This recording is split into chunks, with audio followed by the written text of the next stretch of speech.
Hey, y'all. This is the Fishing Business Podcast, and I'm your host, Angie Thompson. I've got a great guest for today's show, but before I introduce her, I'm going to lay some numbers on you. Now, these are impressive numbers that you'll be able to use to talk to non-endemic brands about sponsoring you. So if you're doing something else while you listen to this, pay close attention to this part.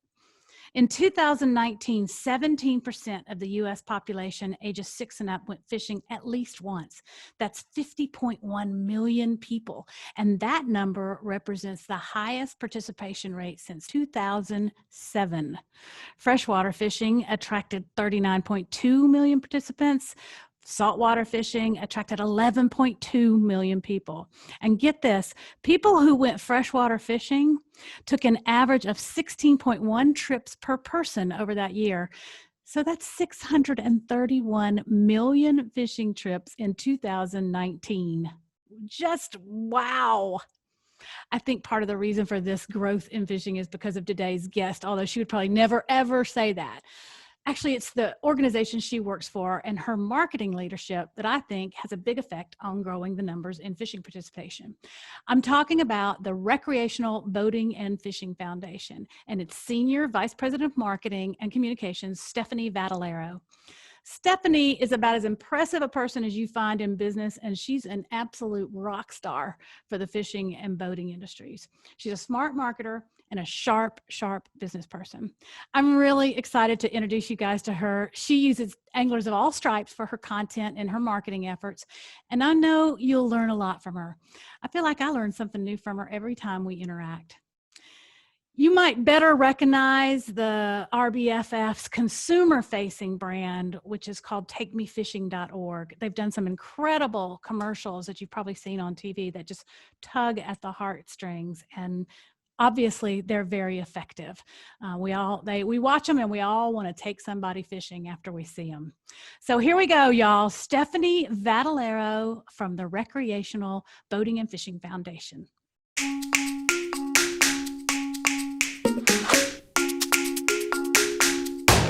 All right, Stephanie Vatalaro, our guest today on the Fishing Business Podcast. Stephanie is with the Recreational Boating and Fishing Foundation. I always want to say it backwards. I always try to put fishing first, which is not right, but it is my nature.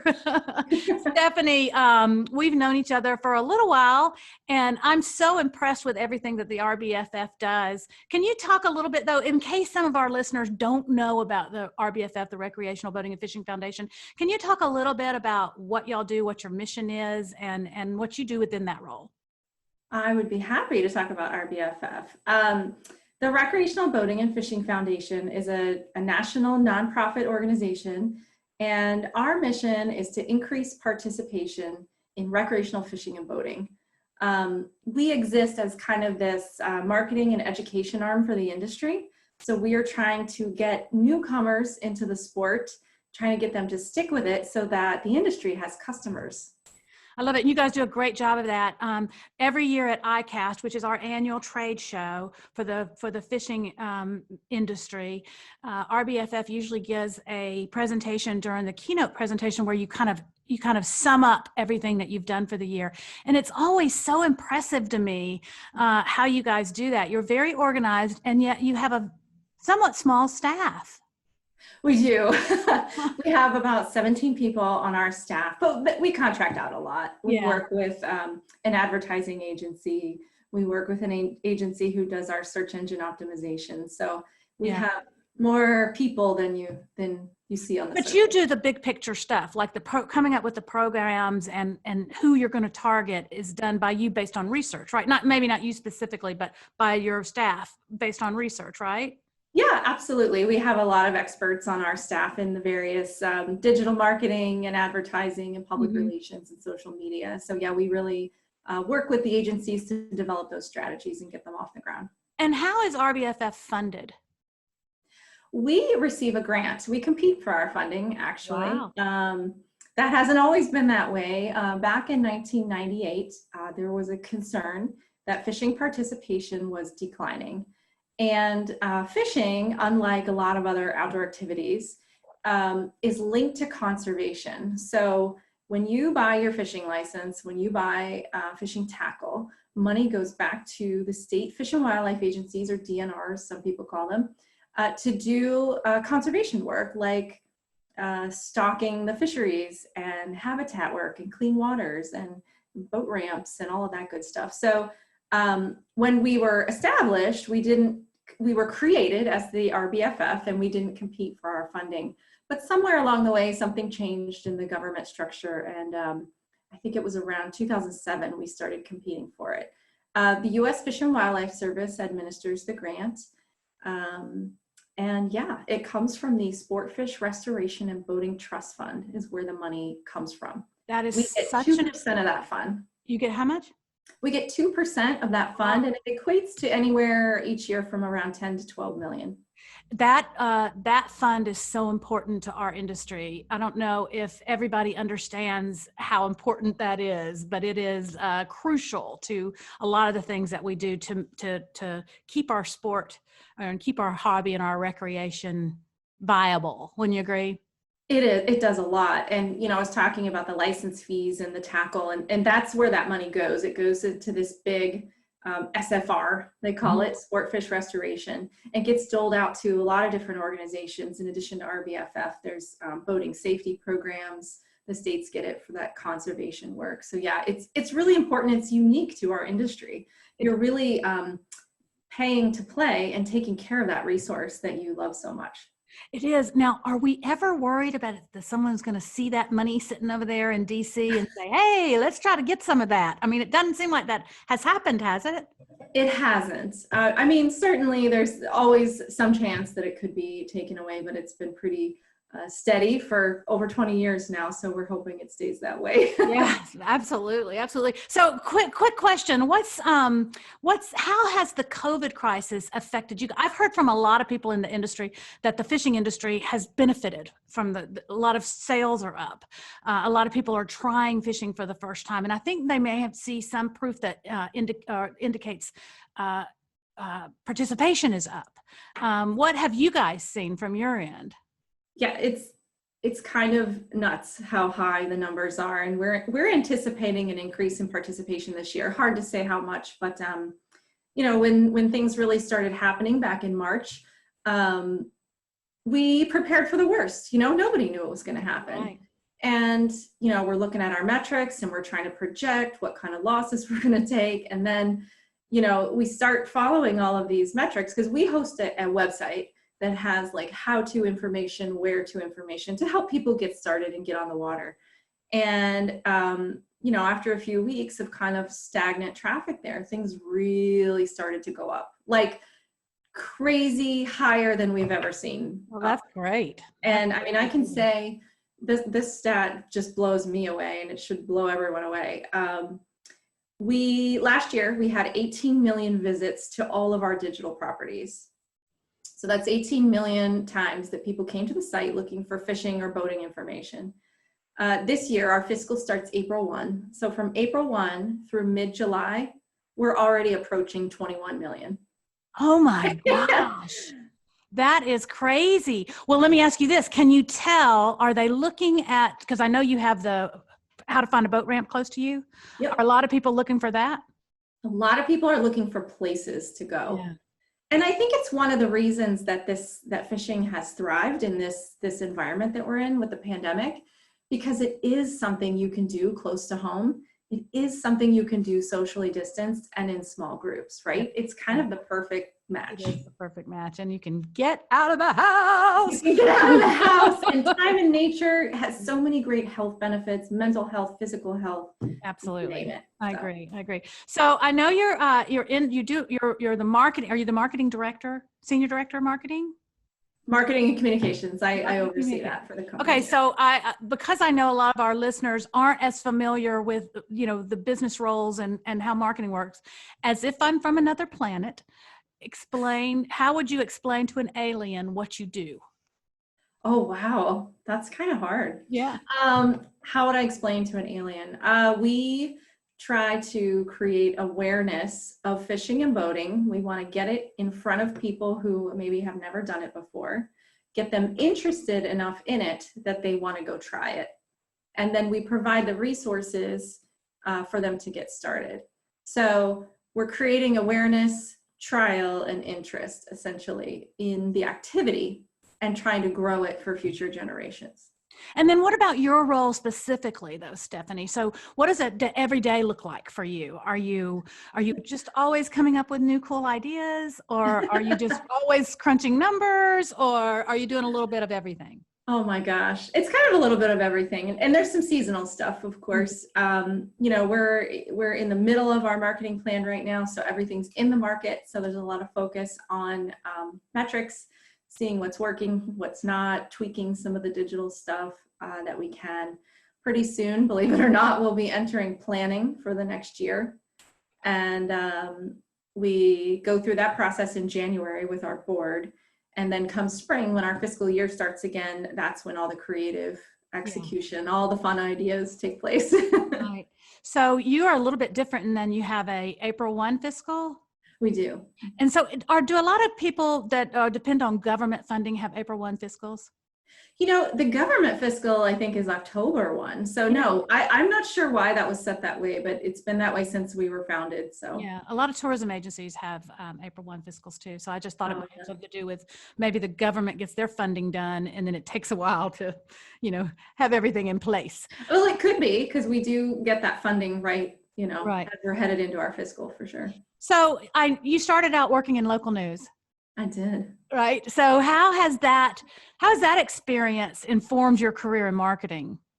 Oh, it was fabulous. You know, college student, right out of school, I thought I wanted to be the next Katie Couric. Yeah. And I found that in TV news, I know you have some experience in this too. You typically start out in the really small markets, not making that much money, and you work your way up. And that can happen very quickly. But after getting into it for a while, I was like, oh, this is not for me. Yeah. However, it's been invaluable in terms of a career in marketing and PR and communications, because it gave me that inside look at the newsroom and an understanding of the news cycle and how it works. And so I feel like, even though it was a long time ago now, I can have better relationships with the people that work there. Right. When I'm trying to place a story or whatnot. Because I do have an understanding of how that works. And I got some video editing experience, which, you know, it's totally different now, but I at least understand the concepts, and it's really helped. That's awesome. I love that. A lot of the people that I've spoken to on the podcast who work in the outdoors industry started in retail. And I think that's a great way to start too, because it really, once you understand, you know, how the customers think and how brands try to reach customers, it can really help you as a marketer. But I certainly think a background, even today, especially a background that has anything to do with content creation, is very valuable. Yeah, and that's news has really turned into, in a lot of ways, content creation. And your traditional diehards don't like to hear that. No, it's the news, it's not content. But those folks who came up in that world are doing a lot of amazing content creation now. So yeah. That's right, including you. In a roundabout way. All right, we're going to take a short break. We're going to be right back with Stephanie Vatalaro from the Recreational Boating and Fishing Foundation. Be right back. Hey, if you're enjoying this podcast, check out fishingbusinessschool.com, where you can see video uploads of the podcast, as well as my blog, where I give you more practical advice on the business side of fishing. fishingbusinessschool.com. Come see me over there. All right, we're back on the Fishing Business Podcast with Stephanie Vatalaro from the RBFF. And Stephanie, I think I'm right. You grew up in Florida, right? I did. Okay, go ahead. No, go ahead. I was born in Ohio, but we moved to the Florida Keys when I was 7. So Stop. You grew up in the Keys? I did. Islamorada. Oh, my favorite. I love Islamorada. I have some really good friends there and have done a lot of fishing out of the Lorelei. Oh, yes, of course. That is like the Keys fishing capital, the Lorelei. They recently debuted a new Lorelei. It was like a big thing in the community. Oh, really? Well, I'll have to go. The artist, Wyland, painted a new one. Oh, great. Well, because I bet it got damaged in the storm, didn't it? It may have, yeah. I bet it did. Well, that's awesome. So I'm assuming if you grew up in the Keys, then boating and fishing are probably a big part of your childhood growing up. Totally. My dad is actually a flats fishing guide. So oh my gosh. I spent a lot of time on the water growing up, though, you know, I was a kid too, Yeah. so I went to school. People are like, were you on the water all the time? I'm like, well, I went to school and I did my homework and I had dance and all these things. Yeah. But yeah, on the weekends, certainly spent a lot of time doing some saltwater fishing and water sports. Well, we'll have to compare notes later because I have several friends who are flats fishing guides, 10, 20 years ago. So I bet your dad knows some of them. Probably, yeah. And you may too. So tell me a little bit, how did this opportunity come along to work for the RBFF? How did you get into the right doors there? Well, it's interesting. So much comes from relationships. I'm a big believer in relationships giving you opportunity at almost every stage in life. And my husband had started working for Boat US, and he heard of the job first and passed it along to me. And it's kind of a funny story. I won't get into all the details, but I hadn't been in my existing job for very long. But it was downtown DC, which was a little bit of a commute for me. And when I started it, it wasn't really I wasn't connecting with it the way I had hoped. Oh. So I hear about this opportunity to work for a fishing and boating organization. I'm like, okay. Perfect. And then it's like a mile and a half from my house. And when you live in a major metropolitan area, that is like the commute of dreams, right? Especially DC area. So I went for it, and long story short, I got it, and I'm coming up on 14 years. Wow. Well, you do a great job at it, and I've always been so impressed with how smart you are, and what a great communicator you are. You really are a good communicator. I'll tell a quick story on you. We were at ICAST a couple of years ago, and Stephanie was one of the keynote speakers at the industry breakfast, and the projector went out. Right? Was it the projector? There was no sound on the video. There was no sound on the video. So she talked through it like it and never missed a beat. I mean, it was like she had planned it the whole time. And that's really when you're in front of a lot of people, and especially that room, because every leader in the industry is there, that had to be nerve-wracking for you. It was a little bit, but so this year ICAST was virtual. Yeah. And we pre-recorded videos for that. And I have to say, I am actually more comfortable on a stage in front of hundreds of people than I was doing it, behind the camera, just recording, because I felt like I couldn't see the crowd's reaction. And I don't know. Yeah. It is a little different. You get an energy from the live, you can sort of feed off of it. So I didn't know what else to do. And, it's such a big venue that I couldn't see the people in the back to know if they were going to fix it or not. So I didn't know how long I should wait. But it all worked out in the end. You did good. That's thinking on your feet. So, marketing changes all the time. We've seen this huge rise in social media, and that certainly changes. Golly, it seems like it changes weekly. So what do you do to continue to learn and grow as a marketer? I'm just curious how you do that. A couple things. I mean, I am fortunate that we work with these large agencies who You're right. That's a plus. They're doing a lot of that, and they're bringing a lot of it to us, the research, the insights and whatnot. But I'm also a big believer in continuing education. One thing that I make sure everyone on my staff has is a membership to an association that can improve their skills and get them thinking about new ideas. So a lot of my folks belong to the American Marketing Association. Oh, that's great. There's a Public Relations Society of America. Another one is the American Society of Association Executives.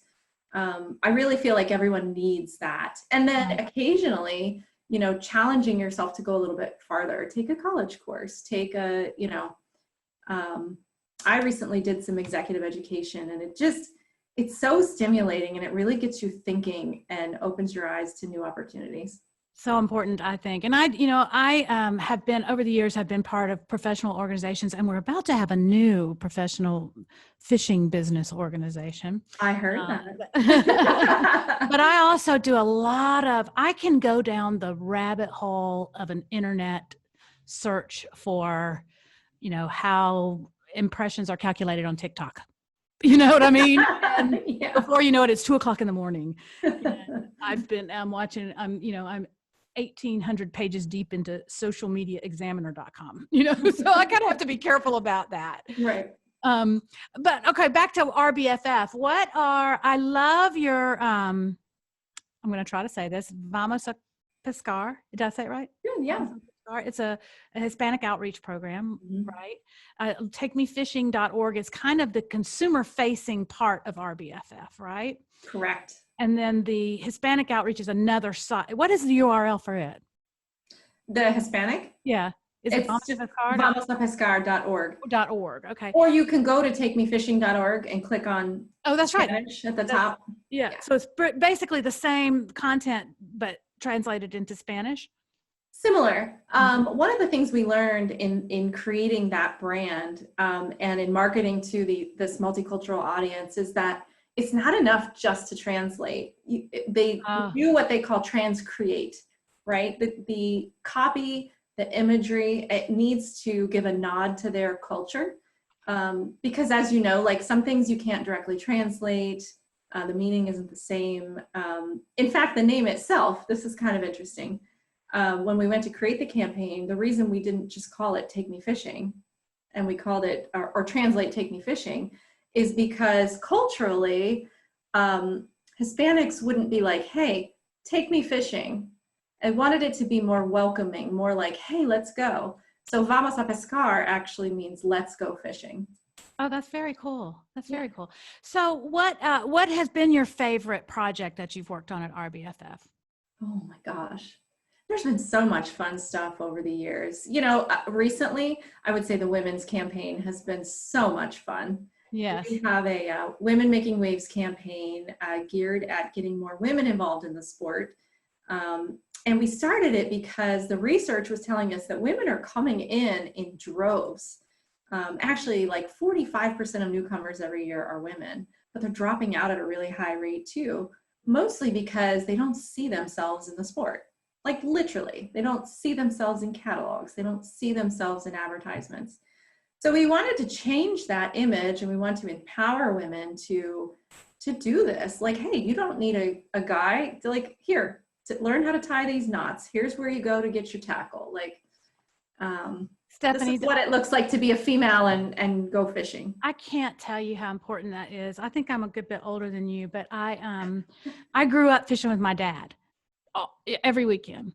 And I know this story, I've heard this story from so many women that after I got to be a certain age, probably around 13 or 14, I didn't fish anymore because I didn't see any women fishing. I didn't think it was for little girls and dudes, you know? Yeah. And so then when I got out of college and I started in my first job and I moved away and I lived in Dallas, I remember kind of having this longing to reconnect with that part that was so comforting to me because, you know, I had so many great experiences on the water with my dad. And I remember going up to I think it was Lake Grapevine, and I went down to the Academy store and went and bought a little rod and reel and literally went and walked along the lake and had no idea where to go, what to do. And when people talk about women, professional fishermen, women professional anglers, I think that it's going to take a while for women to reach the same skill level as men, because men have done it all that time. And a lot of us didn't. We didn't do it all that time. Right. Some did, but not all of us. No, and there's a natural drop off for both genders, really, in the 20s, and people come back to it, but probably even more for the women. So it's been a super fun campaign, and it's really energized the women in the industry to help us to get the word out. So I love that. That's been a really fun one. I have one of your shirts that says "Not Afraid to Rock the Boat." I just wore it last weekend to the farmer's market, and I had 3 ladies stop me and go, "Oh my God, I love that shirt. Where'd you get that?" So, it's very, your messaging really resonates, I think. Yeah. But turning back to marketing now, how do you use anglers in your marketing efforts? I know you cross over freshwater, saltwater, different species, and I know you have a lot of relationships. So how do you use anglers? We do. Well, we have a couple different ways that we work with anglers. You know, content creation has become really huge for us in the last couple of years. Getting the information out there that people are looking for that will help get them interested in the sport. And really, there's no one better to do that than the folks who are doing it, right? And the professionals can offer a lot because they spend a lot of time on the water. They have a lot of experience with different types of people. So one way that we work with pro anglers is through our blog. Mm-hmm. And right now we have, I think, 4 people blogging for us who have all have a lot of fishing experience. Maybe they weren't all like your traditional fishing pro, but they are all anglers. And then we also work with folks who we would consider social influencers, those who have a big following on social media that we can work with to get our message out to their followers. So that's kind of the 2 ways. So let me ask you this about the influencers, because this is kind of a big discussion that I hear talked about a lot. Mm-hmm. What's more important, a large audience or an engaged audience? It depends. It really depends. And that's been hard for me to learn too. I mean, the big audience is important, but if the engagement's not there, then it's not that important. Sometimes you can do better working with a micro influencer who has a much smaller, like a 2,000 or 3,000 following, but people are like gung ho, do everything they say kind of thing. Right. I tell coaching clients that a lot because it can sometimes seem very daunting. You know, the social media algorithms changed a few years ago, and the guys that got in before the change, you know, their audience grew really fast. Yeah. And then the algorithms changed, and now it is really hard to grow your audience organically without, you know, paying for to grow.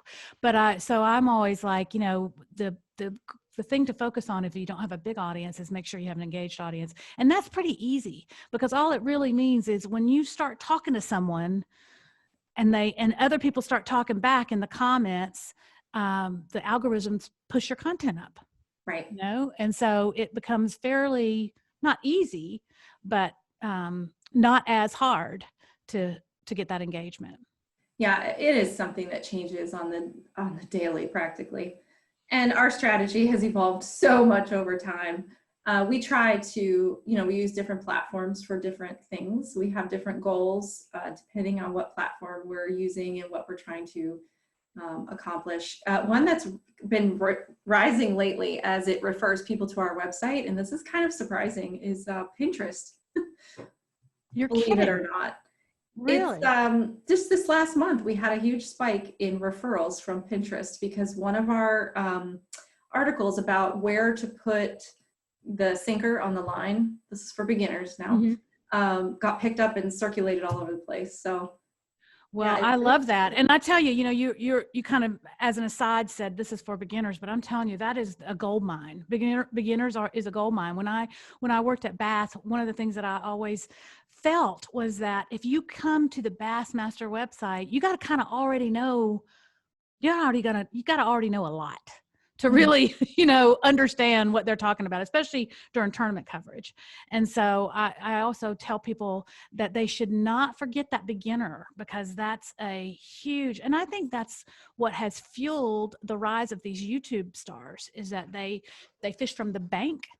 And, you know, they sneak into the neighborhood pond, and there's a lot of people out there doing that, you know, fishing from the bank. Yeah, when you're new to something, you want to go somewhere where you can get information and you don't feel intimidated, right? Right. And I think, you know, sometimes they're not meaning to be, but the pro anglers can be intimidating to a newcomer. Oh, for sure. They've got all their technical equipment, they've got their shirts with the logos all over them, and it's like, ooh, I'm not going to ask him. I'm going to be embarrassed, you know? Right. So, yeah. That's good, though. I like that. How do you find the anglers that you work with? Relationships. Yeah, relationships. But we also several times have put out a request for bids to the industry, just to get, you know, stuff back from people to see what services people may offer, anglers may offer. And I think there's a huge opportunity here, because we've really struggled to find people who both know fishing and know marketing. There's a huge opportunity there. We need folks who understand, you know, the basics of search engine optimization. You know, you need them to write for you. To write for us. With SEO in mind. Yeah. We use SEO strategies. And so knowing how to place those keywords is really important to us. Being able to take a good picture and a decent video. Now, we're not talking about professional grade, Right. but better than, you know, I just traded in my flip phone and I don't know what I'm doing. Right. No, I get that. Some of those basic skills in marketing, I think, would help folks go a long way. Agreed. Well, I'm trying to do that. I'm trying to teach them. When you hire a writer and you are trying to optimize for some content for SEO, do you give them the keywords that you want to work with? Is that how that kind of works? We do.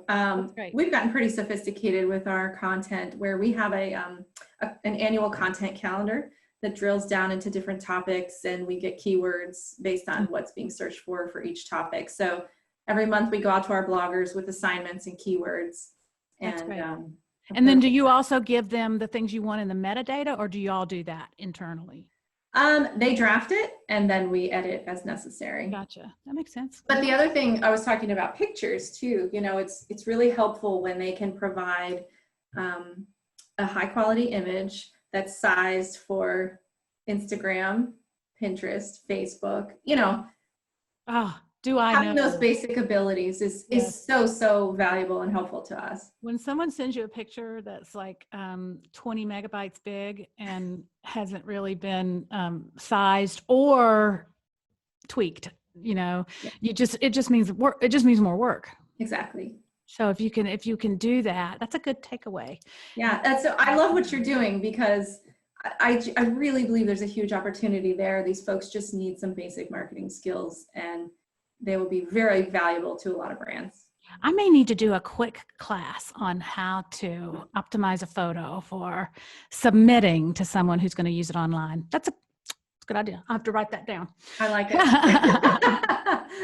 So I think the next thing I was going to ask you, we've kind of covered, but what are some of the qualities of the anglers that you work with and you go, I want to work with them again? What does that look like? I think, aside from the things I've already said, which are really more skills based, just people who are open and honest and willing to try new things with us. You know, in the social world, things change all the time, and we've certainly changed our strategy over the years. We have a couple bloggers who've been with us for years, and the reason they've been with us for years is because they've been willing to adapt from, you know, initially our blog was just writing, and it was great, and it was storytelling. But when we implemented this SEO strategy, it became very different. So, you know, we like working with people that have relationships in the industry and have access to things, you know, access to photography, access to video, access to other people they can interview for blogs. That's a plus. And yeah, just some basic marketing skills. Do you ever get pitched? Oh yeah, all the time. Because I would think that, especially since your mission is bringing new people into the sport, I would think people that are out in the field and going to the boat ramp every weekend or, you know, a couple days a week would have some really good insight for you on some content that could help that. Yeah, absolutely. So I'm not trying to tell everybody to pitch Stephanie. But oh, it's a daily. It's okay. But really, anybody that's doing content for their sponsor or even themselves would be well served, as we said earlier, to not forget about the people who are trying to learn and who are just coming into the sport. And if you could create content around that reaches that person, it's going to be a home run no matter who it's for, I think. Yeah. And I think one thing I'd like to add, that maybe you didn't ask me this directly, but as it's in the same vein of our conversation, you know, do your homework before you do pitch someone. Find out what they're about, find out who their target audience is. We do get approached by pro anglers on a regular basis, and you know, what they're putting in front of us doesn't really match our strategy. We are going to newcomers. We want someone who's the down-to-earth dad that can teach a kid to fish, or, you know, or the mom. Mm-hmm. We don't need the technical side of it. We don't need, you know, so that's specific to us, but do your homework on the brand and be able to approach them with numbers too. Right. This is my reach in the social media space. This is, Yep. And also I would say, know that when you go to someone like you and really almost everybody anymore, nobody's just looking to get their logo out there. Yeah. And there's a big understanding about that. People think I'm on TV a lot, or I'm on the internet a lot. And so you should want to put your logo on my shirt, but really nobody's looking for that. Right. There's no value in that to us anyways. All right. That's right. Not when it's just scattershot you're much more targeted in your efforts and how you spend your money. And it makes sense, and you're smart, and that's why you have gotten to where you are. So, all right. Well, is there, up to this point, we're going to take a break, but up until this point, is there anything I should have asked you that I wasn't smart enough or didn't know enough to ask? Oh, heck, you're smart enough. I don't think so. I think I got all my major points across in terms of how we work with anglers. We welcome more anglers to work with us. Like I said, we just need some of those basic marketing skills to make it a more beneficial relationship. Well, I'm fixing to teach y'all some basic marketing skills. So, all right, we're going to take another break. We'll be right back with Stephanie Vatalaro. I really want to hear from you to know what kind of questions you have and how I can serve you best in this podcast. The easiest place to reach me is probably at Facebook or Instagram, where you can find me as Fishing Business Podcast, or on YouTube, but you'll have to search for me there by typing in Fishing Business Podcast. Holla! All right, we're back on the Fishing Business Podcast, and this is my favorite part of the podcast. I hope you've stayed through to the end, because this is always the fun part. So, quick questions for you. Your first job. What was your first job? Like very first job ever? Yeah, okay. Just out of high school, I worked at Eckerd Drugstore in the pharmacy. I remember that brand, Eckerd. They're not around anymore, are they? No, they got bought up by CVS. I remember that. I was the cashier in the back filling prescriptions. That's a great first job. My first job was at Dairy Queen. Oh, I like that. Yes, I started walking. You couldn't work until you were 15. I think you had to be 15 to get a permit, but you could get special permission from your parents to work at 14. And there was a Dairy Queen within walking distance. And I wanted to save money for a beach trip, because I had older girlfriends that were going to the beach, and not by themselves, but I so badly wanted to be included that I begged my parents, because of course they said, nope, we're not giving you money to go to the beach. So I said, please I'll go work at the Dairy Queen. And I did, and it was a great experience. Okay, your favorite COVID binge watch? Oh, so I wouldn't say it's a particular show. I have a 9-year-old who's been home and bored to death, and we have been watching Disney Plus like nobody's business. We have seen every animated movie. We have seen Hamilton. We have seen anything new they premiere. We've seen it. Do you know all the words to all the Frozen songs? Oh, of course. That's what I figured. Okay, well, that's good. I love that. So that's family. You've spent a lot of, and I think, we've all talked about how there's been some good things that have come out of the COVID crisis, and one of them has been, I think, the opportunity to spend more family time, and and that's got to be. I know you have to love that. Oh yeah, I mean, we're doing things we didn't do regularly as a family before. We're playing board games, and we had a water balloon fight in the backyard. She's an only child, so we have to get right in there with her, and we did. It was fun. That will keep you going. Now, you also did didn't you have the neighborhood chalk drawing? Oh my gosh, how amazing was that? That was pretty cool. Her neighborhood's a child, tell the story. So I was walking the dog, and the street across from us, somebody got the chalk out and started creating these drawings that were like an obstacle course. So you had to the arrow would be like, go this way and then jump over this. And it literally went down the whole street. Every family came out and added onto it for their section. And it was just the coolest, most inspiring thing I've seen. It was very, very cool. I loved that. And I had to think that the family that started it, I think they had to have an artist in the family. The mom was an art teacher. There you go. Yeah. All right. Very good. Oh, it was so cool. Last thing you listened to in your earbuds? The last thing I listened to in my earbuds, I might have to look it up. I listen to a lot of music, and I'm very, like, it's all over the place. Oh, that's great. I love that. But not podcasts, huh?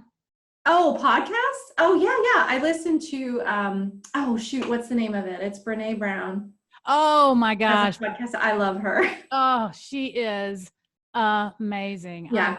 So insightful. I'm so grateful for having discovered Brene Brown. I can't remember the name of her podcast I either. know I can't, it's escaping me, but Yeah, but oh gosh, it's that's fantastic. probably the one I've been listening to the most since Yeah, we've been home. me too. Okay, so who's your real life hero? Oh my goodness. Brene Brown? Brene Brown. No, this might sound funny, but it's my grandmother. Oh, I love that. I was thinking about this, and you would think I would say my mother, but she's fantastic too.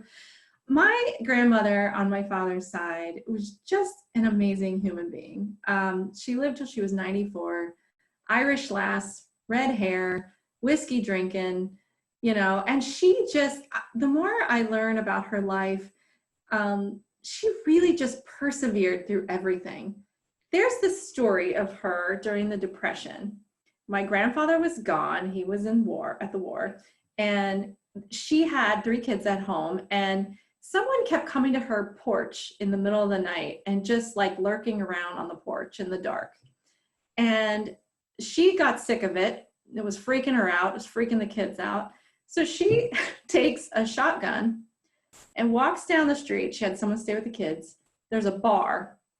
And she walks into this room of men drinking. This is back, way back, and says, I know one of you is coming to my house and walking around on the porch. And I want you to know that I have this gun and I know how to use it. Oh my gosh, I love that. Marched herself back home, and nobody ever came and did it again. Wow, and that's just her spirit. Like, Yeah. There's so many other stories like that. And she's amazing. That's great. I love that. I love that. Now, I'm just going to pause here and make a point to our listeners and viewers that what Stephanie did right there was tell you so much about herself and her philosophy and what she cares about in life by wrapping it into a story. And that's the most incredible way to make a point, is by storytelling. Agreed? Agreed. Yeah, there you go. That's what we all got to get better at. And that's I didn't know I was doing that, but yeah. But you did. You just naturally did it. And that, I really preach a lot about storytelling and how important that is. And you just gave us a beautiful, beautiful example of that. So here's to Grandma. And thank you so much for being here today. I appreciate your time a lot, Stephanie. Thank you. It was really great to catch up and talk marketing with you. I'm looking forward to what's to come. Yes. Thanks again, Stephanie. Boy, y'all, I am just blown away by her. What a good communicator. All right, here's my 3 key takeaways from that conversation. And there were a lot of nuggets there. Number 1, understand a brand's target audience before you approach them. Whether you're looking for a sponsorship or an opportunity to create content for someone, take the time to research who they're trying to reach so you can show that you're a good fit for them, and you can come with thought starters on how you can talk to the audience that they're interested in. Number 2, understand search engine optimization. If you're going to write for a partner, it's really important to understand how they want search engines to find their content and what keywords are important to them. This can go a long way in getting your content discovered, and we all know how important that is.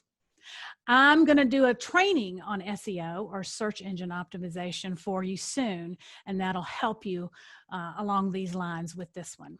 All right, number 3, deliver quality content for your partners in the right format. Know what image sizes and resolution that they need. Be familiar with that. Find out before you deliver for them. Get good at taking pictures, get good at capturing good audio, get good at video. All right, guys, we're going to wrap it up today. Please go out and rate and review this podcast wherever you're watching, whether it's on a podcast platform or YouTube. Subscribe, rate, and review. It really will help me keep this content going and the information flowing out to you. All right, and we're done here today, but I'm going to sign off the way my favorite fisherman always signed off on his show, The Fishing Hole, by saying, this is dedicated to Dad because he always had time to take me fishing. See you next time, y'all.